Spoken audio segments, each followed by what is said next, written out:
So this is Fourier series. So medyo na-encounter nyo na to sa calculus nyo, Fourier series.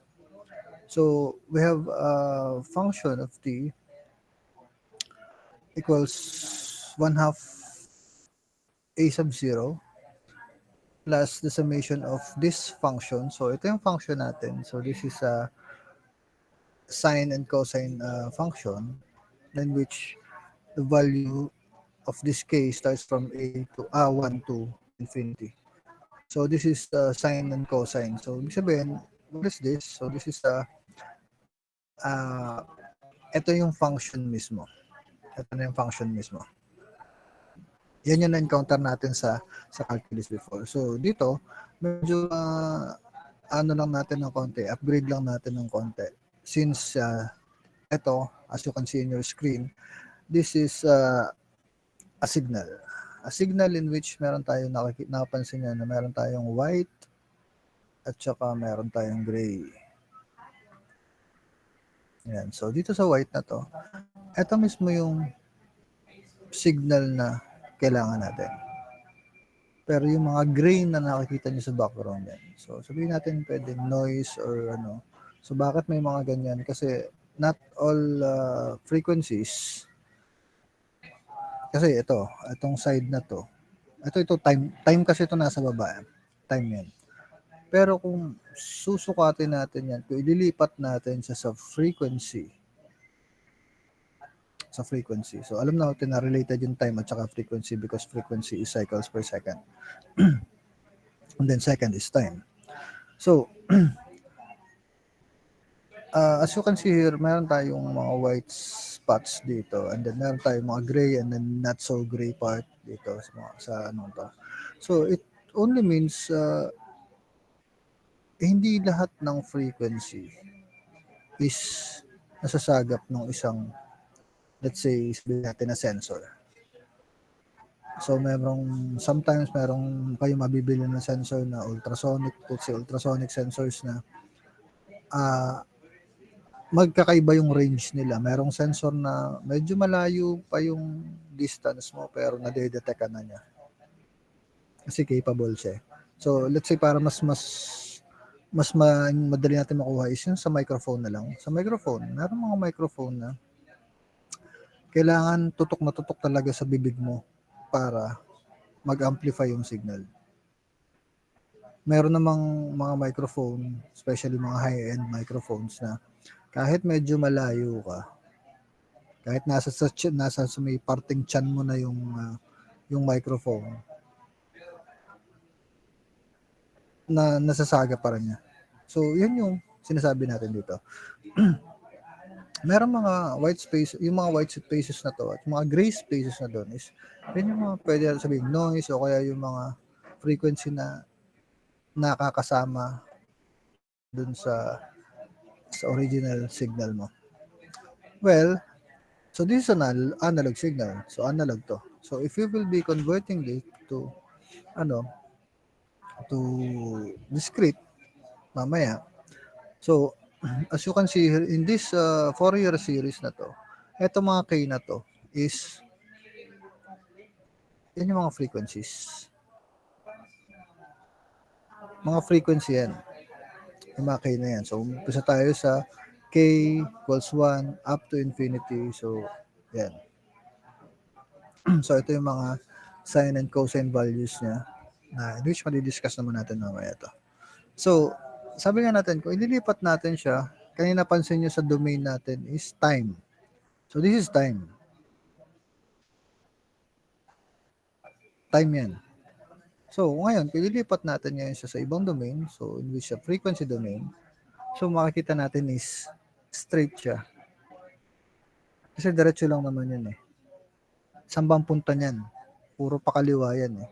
Or pakanan, diba? Ganyan nakikita natin. So let's say 20 hertz and then 20,000 hertz. Yan yung range ng human hearing. Kaya nga may mga ano tayo, may mga study tayo, may mga research tayo na in which katulad ng mga nabibili nating pest control. So yung pest control natin is, let's say, the primary purpose of that ultrasonic pest control na yun is itaboy yung mga peste sa bahay. So, ipis, daga, or kung ano man, mga nakikita natin mga ipis dun sa ano, mga peste sa bahay natin. Itong device na to is andun siya sa range ng below 20 hertz. Below 20 hertz. So, sa below 20 hertz, hindi siya irritable ang tao. Hindi irritable ang tao dyan sa sound na yun. So, kahit yan ay existing maghapon, okay lang yan. Hindi na-irrita yung tao dyan. Pero silang mga ipis, silang mga daga, irritable sila doon. So, ano yung bottom line doon? Aalis sila sa bahay. So, yun yung isa sa mga sa mga effective researches at saka mga idea natin sa ngayon. Pero syempre, since research yan, hindi mo pwedeng maging one-sided lang na ang focus mo lang is peste lang. Baka naman yan sige, dineploy mo nga doon. Okay nga, naglayasan nga yung mga peste doon, mga daga at saka mga ipis sa inyo. What if pati yung mga pusa mo, mga aso mo, apektado pala? What if ganun pala yung nangyari? So, kaya nga yun yung purpose ng research. You have to dig deeper on that. So, ngayon, going back to this, so, ito yung range natin from 20 Hz to 20,000 Hz. So, ito yung diretso lang yan. Okay? Pero, if we will be plotting the wave dito, sa graph na to, it is not actually straight. In practice, ganito naman talaga yan. Ganito naman talaga yan eh. Yan. Meron kasi mga range, may mga certain kasi na ganito lang. Sabi nga natin, may mga ibang mga sensors, let's say yung microphone natin na sinabi ko kanina, hindi siya medyo, may mga instances na nasasagap na yung mga pero may mga instances na hindi. Diba? So, iba't ibang frequency yun. So, ganito yun in practice. So, yan yung mga sinasabi nito mga white na spots na to. Okay? So, the question is, how do we calculate those coefficients at each particular frequency? So, alam natin na itong mga to ay samples. So, let's say itong sample na to. Malalaman natin kung anong coordinates niyan. Pero ano bang coefficient niyan? How about this sample? So, how do we calculate those coefficients at each particular frequency? So, the answer for that is the Fourier transform. So, a Fourier transform is a mathematical operation that converts a function of time or space into a function of frequency. So, sabi ko nga kanina is time. Yung unang-unang nakikita natin is time.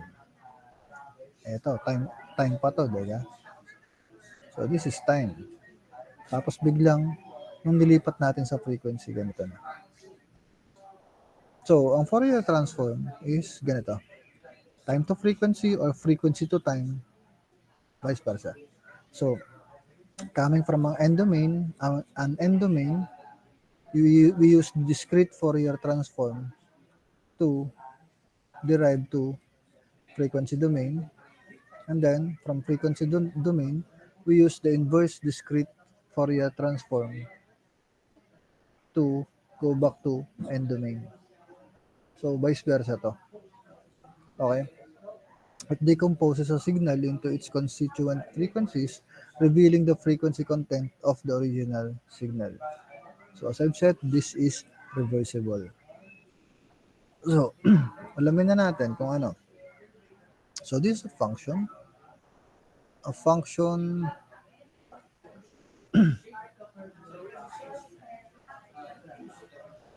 so this is a function and then this is the analyzing functions or the sinusoid. So ibig sabihin, if this is a function, ano yung kung pumapasok yung function natin, paano siya na-amplify kung ano ba pumasok siya sa isang system. Okay, so this is the analyzing function. So pwede sabihin natin, ito yung nag-amplify kung kailangan niya i-amplify. So ang result nito is one complex coefficient per frequency. But if we will do our knowledge, if we will apply our knowledge in correlation, in which we will be correlating two signals and so we might end up with two real coefficients per frequency. So medyo mas madami yon. Isang cosine, isang sine.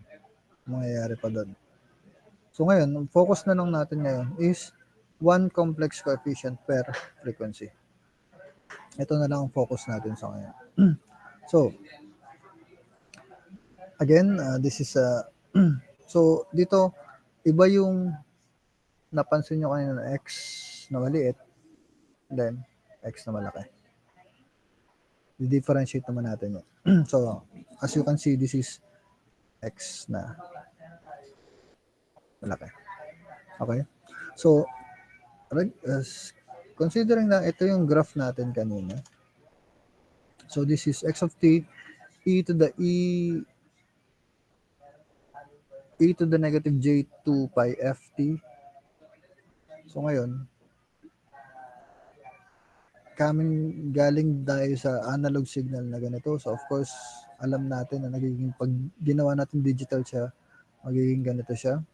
So since discrete na siya, medyo finite na yan eh. Alam na natin ang ending yan eh.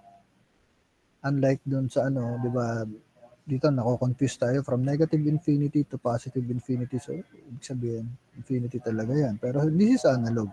Pero pag digital, medyo na-gets na natin dyan hanggang saan ba yung dulo niyan. Okay.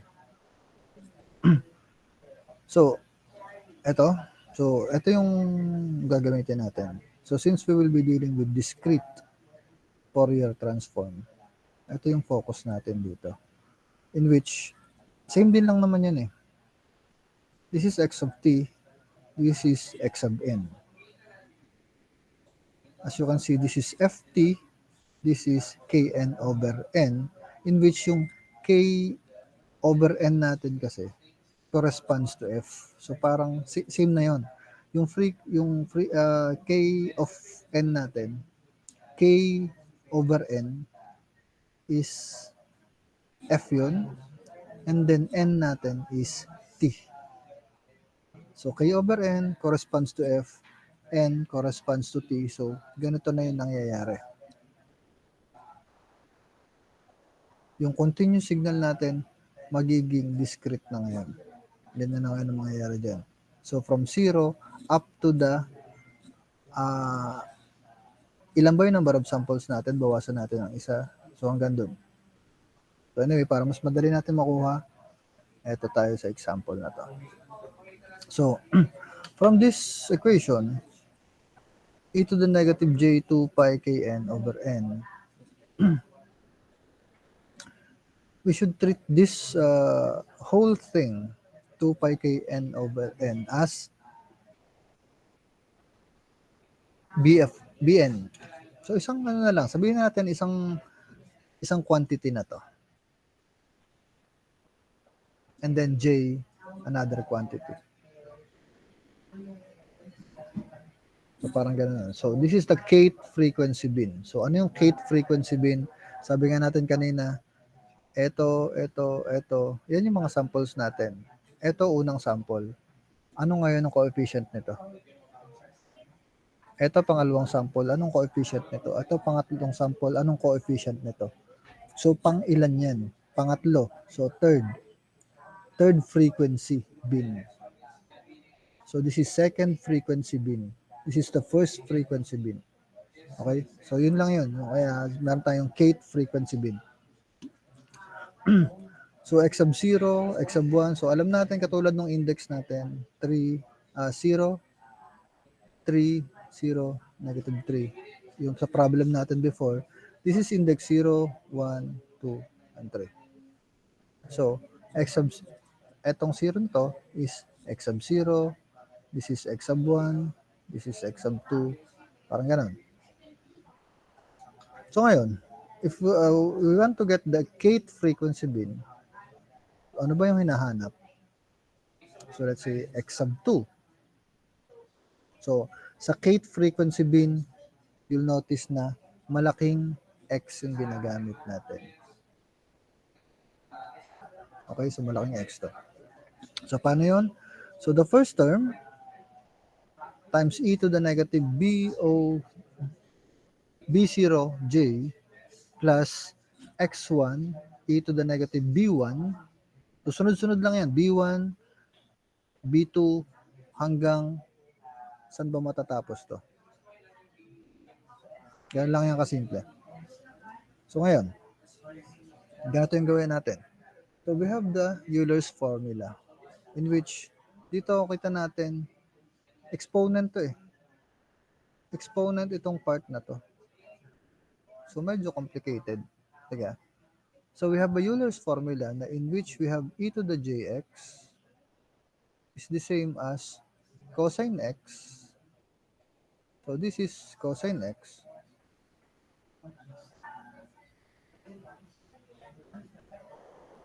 plus j sine x. Ngayon, nawala na yung exponent. So the purpose of this Euler's formula is alisin natin, eliminate natin si exponent. Okay, so cosine x plus j sine x.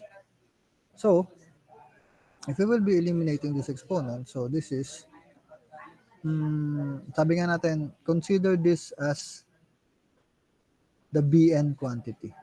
And then j is a different quantity. Okay? So, parang, ito si j, ito si x. Si x, it represents 2 pi kn over n. And then ito, solid tone si j. Diba? So ngayon, kung i-convert natin, gagamitin natin si Euler's formula dito. So, x sub k equals x sub 0 cosine b minus, cosine negative bo kasi, di ba negative ito? So, negative b sub 0. Okay? Kasi yun yung x natin. Plus, j sine negative bo. B0. Anong kasunod nun? So, we have x sub 1 cosine negative b1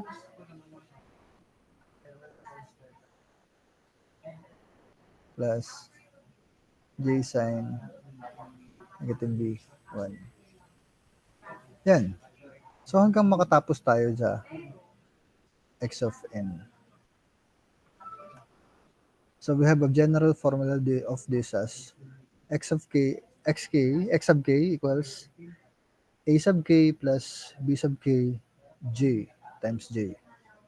In which etong formula natin na to is same lang dun sa formula natin ng magnitude, in which ito yun, a Pythagorean theorem. Diba ito yung ginagamitan natin noon sa trigo, triangle. Ayan. So ito yung a sub k natin. Yung height natin na to is yung b sub k. And then of course, ito, yun yung magnitude na tinatawag natin. So para ma-solve natin sa magnitude na to, di ba gumagamit lang tayo ng Pythagorean theorem. And then the angle theta is tangent, arctangent of bk over ak. And which madidiscuss naman natin mamaya ito. Yung angle na to. Yung angle kasi na to is yung phase shift. Di ba? Sabi natin, phase shift ganito. Ay kung dito ka mag-start ngayon sa kabilang to, ito ngayon yung phase shift natin. Yan yung phase shift natin. So, ganun din dito.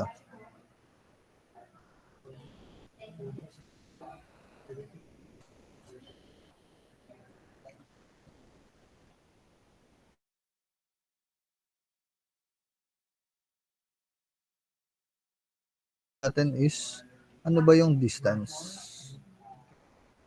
Ito, yung magnitude natin is same as yung amplitude natin. Okay. And then yung theta natin is yung, sabi ko nga, yung phase shift. Okay. Let's say, for example, we have a sine wave, 1 hertz frequency. So, 1 hertz tayo. So, 1 hertz. Ang sampling frequency natin is 8. 8 ang sampling frequency natin. So, we need 8 samples. So, sa 8 samples na yan, ay, of course, tinuro ko na naman sa inyo dito. Paano natin didiskartehan na magkakaroon tayo ng 8 samples dito. So, again, so ito yung buong period natin. Sabi natin, 8 hertz, di ba? So, yung 8 hertz na yon, 8 cycles per second dapat yun eh. So, ngayon, ito yung 1 second natin. Sine wave natin na 1 hertz. So, 1 hertz. So, 1 second talaga. 1 cycle per second talaga yan. Ang sampling frequency natin is 8 hertz. So, we need 8 samples per second. So, paano tayo makaka-8 samples? Diba? Ito yung isang period natin. Hatiin natin siya. And then, hatiin natin siya. Hatiin natin yung peak niya. Yan. And then, of course, ito, at saka ito, hatiin natin. Ito at saka ito, hatiin natin.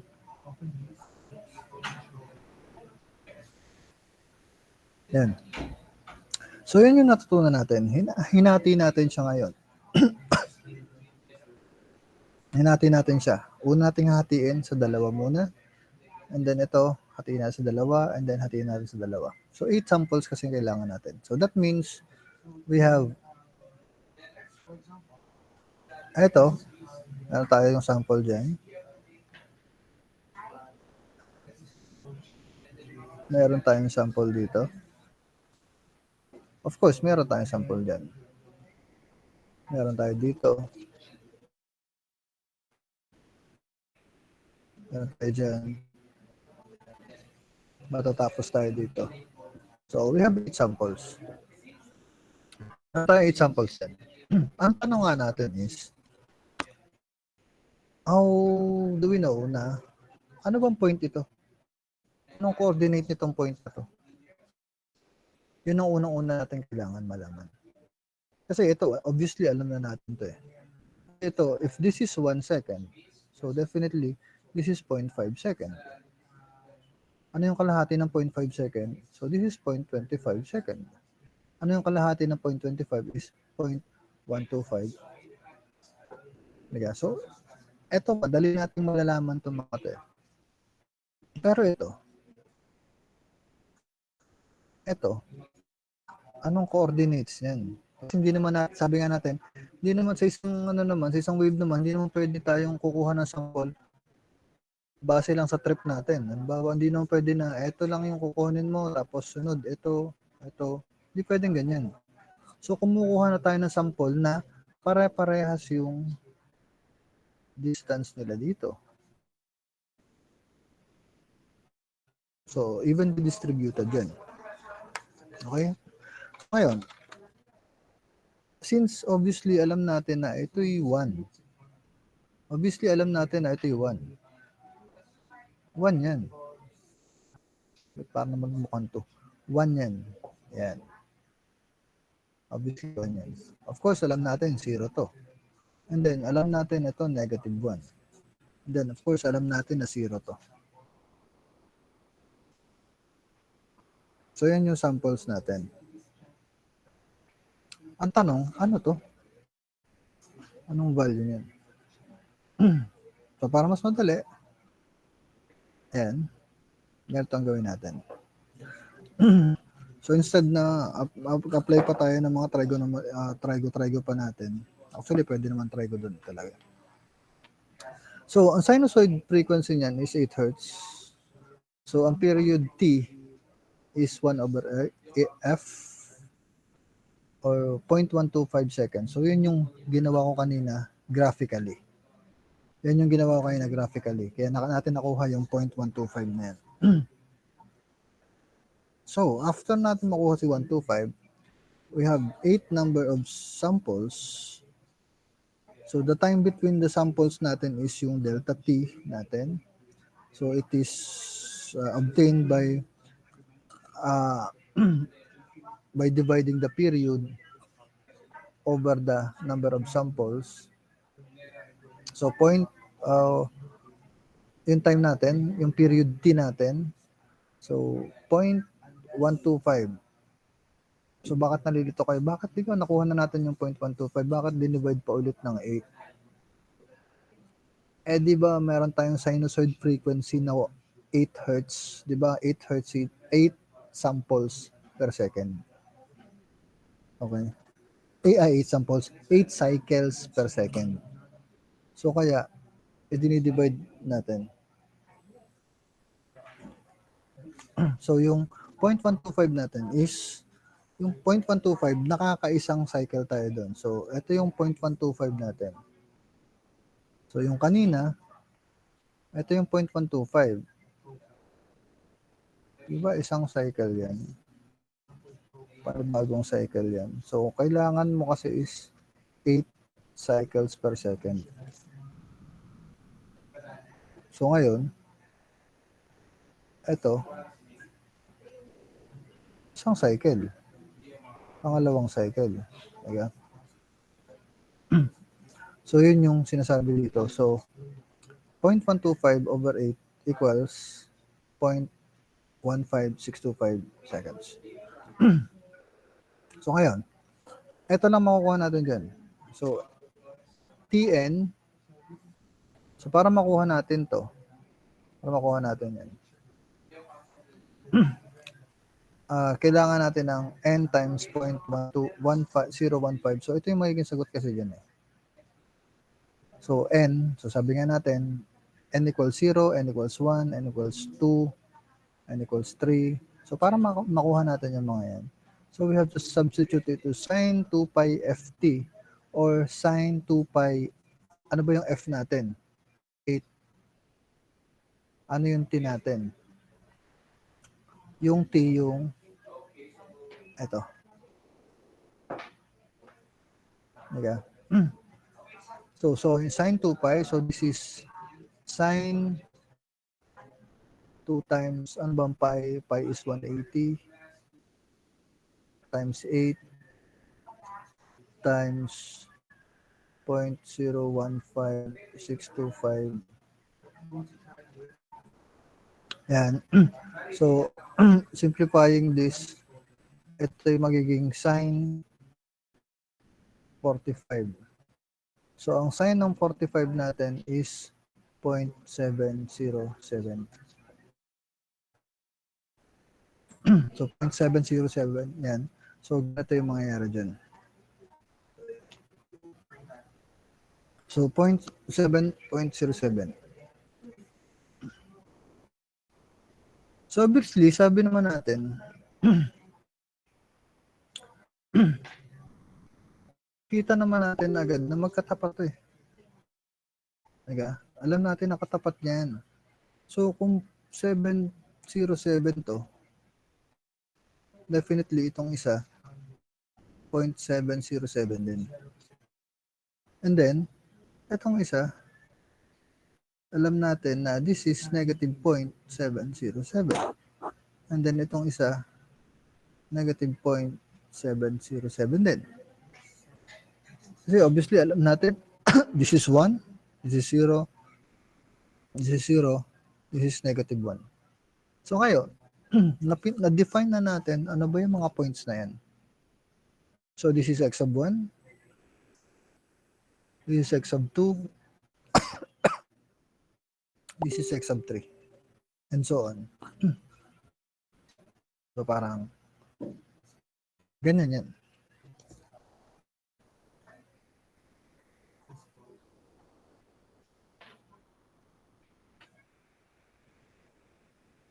Okay, so bali ganyan na nangyari dyan. So, etong x sub 0 natin,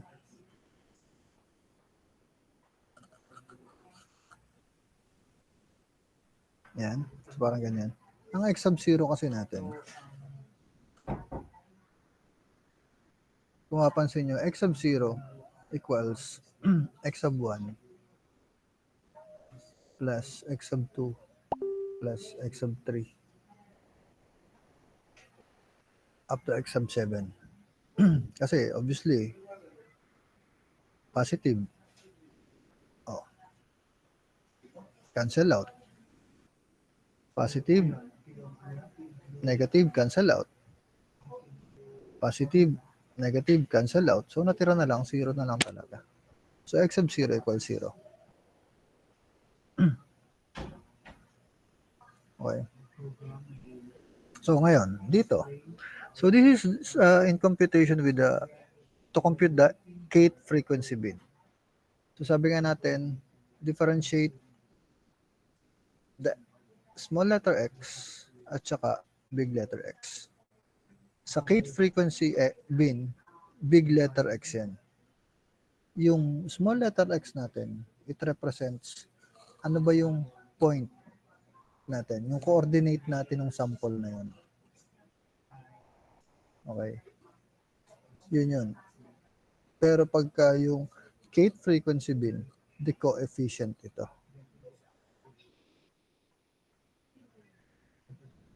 Coefficient yung x. So ngayon,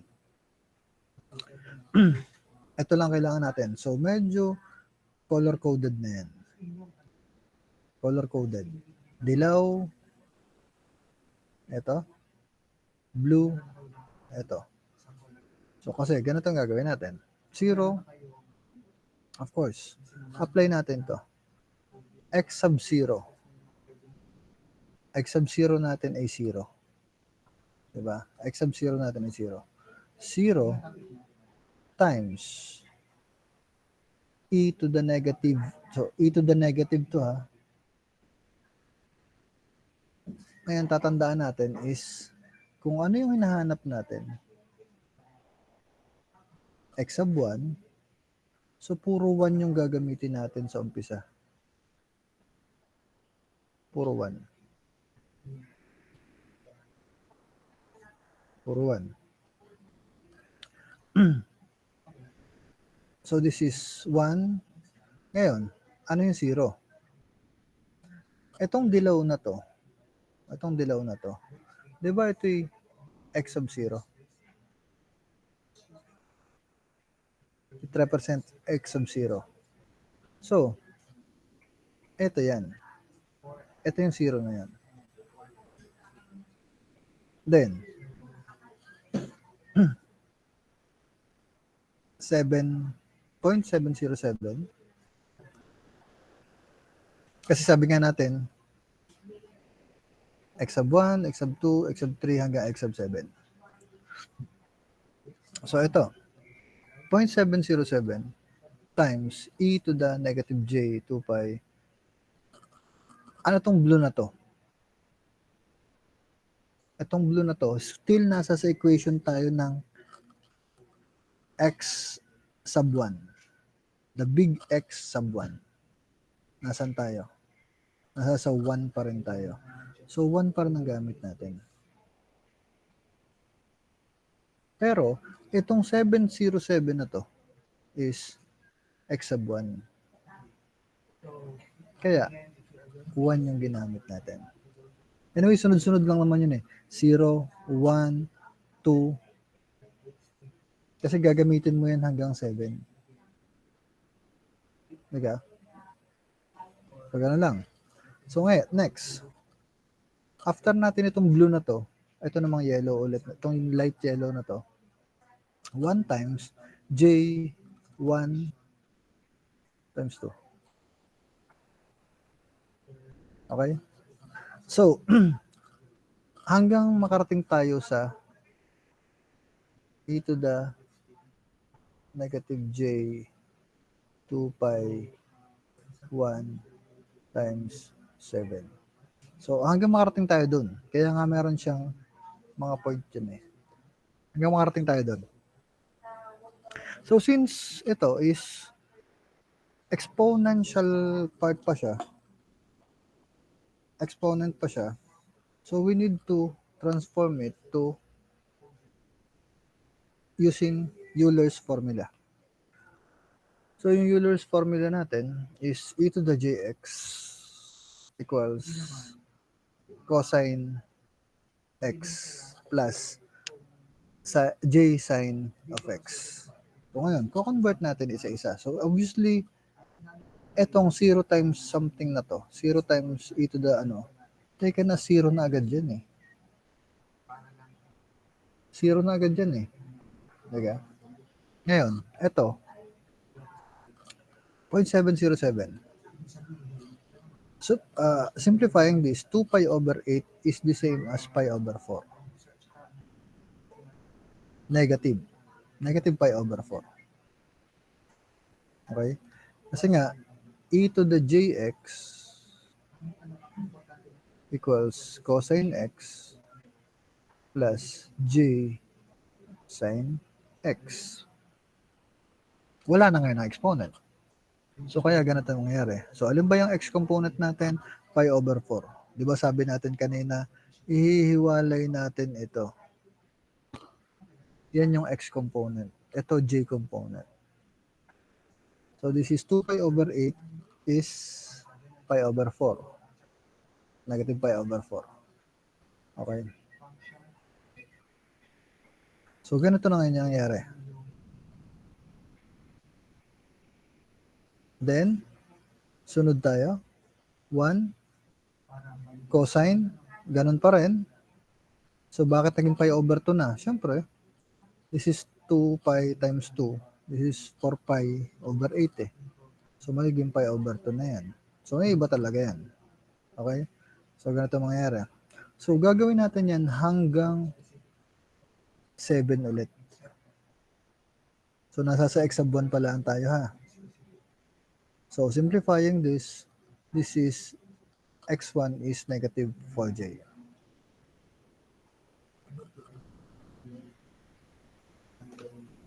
Next, x2. Ang x2 natin ngayon,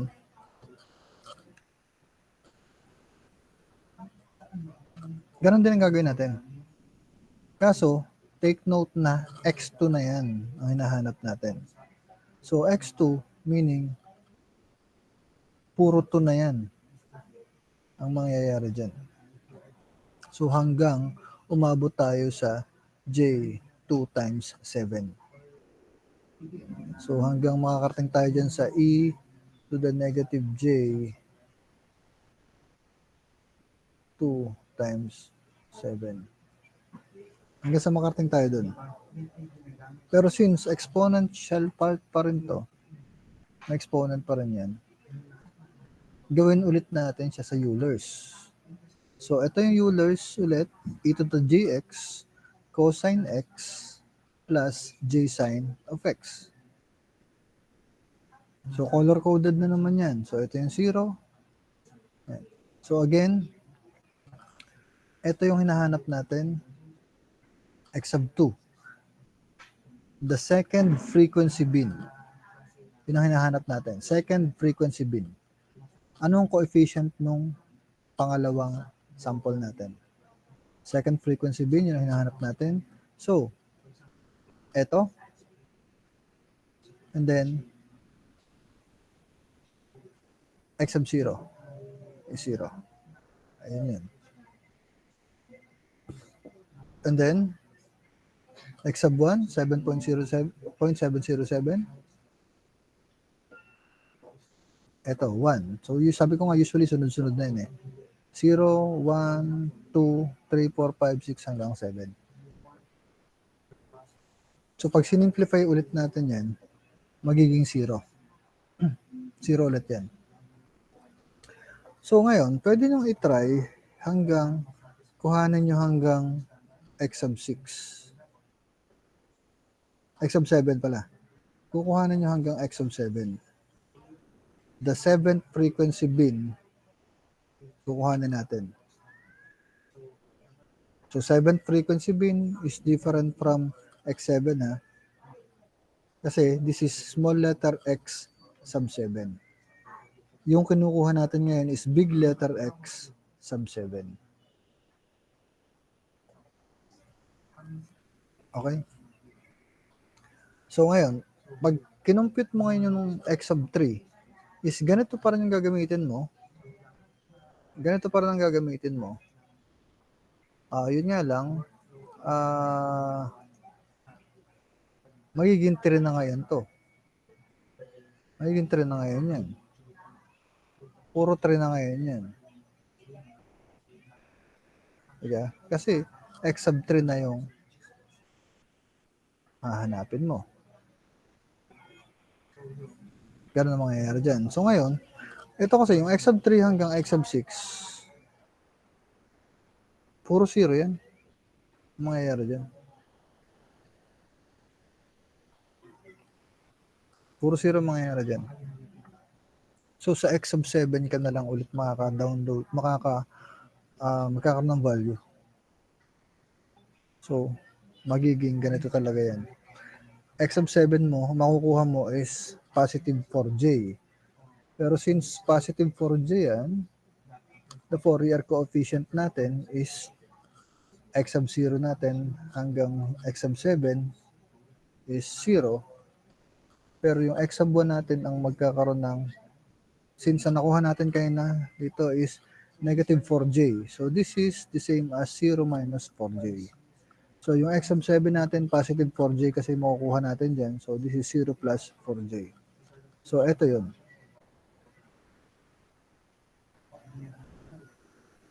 Okay? So ito yun. So ito yung 4.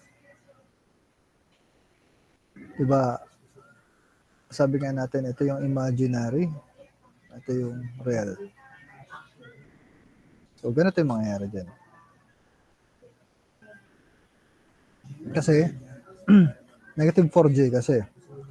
So, pag kinuha natin yung magnitude, di ba diniscuss ko sa inyo nung sa complex numbers before na yung magnitude natin is the same as the hypotenuse of a triangle. So, this is 0 squared minus 4 squared square root. So, ito yun. So, magnitude natin is 4. So, ito yung 4 natin.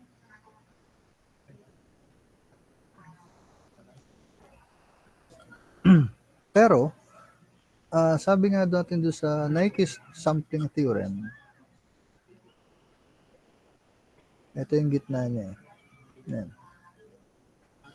So, in Nyquist sampling theorem, yung sampling frequency natin na yan, to avoid aliasing is doblehin lang natin. Doblehin lang natin. So, pwede nating sabihin siya hanggang x sub 3 lang tayo, pero doblehin natin to. Okay?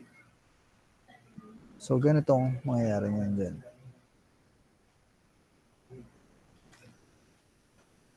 So, ganyan ang mangyayari dyan ngayon.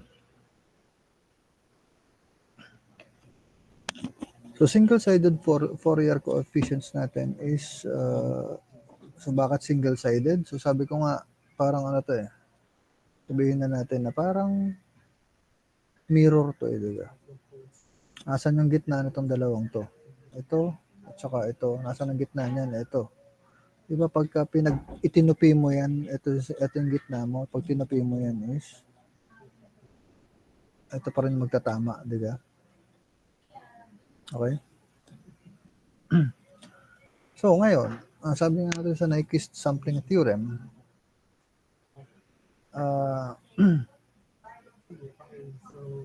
yung 4 natin kaya na dinabli lang natin kasi nga, di ba ang Nyquist sampling theorem natin is yung sampling frequency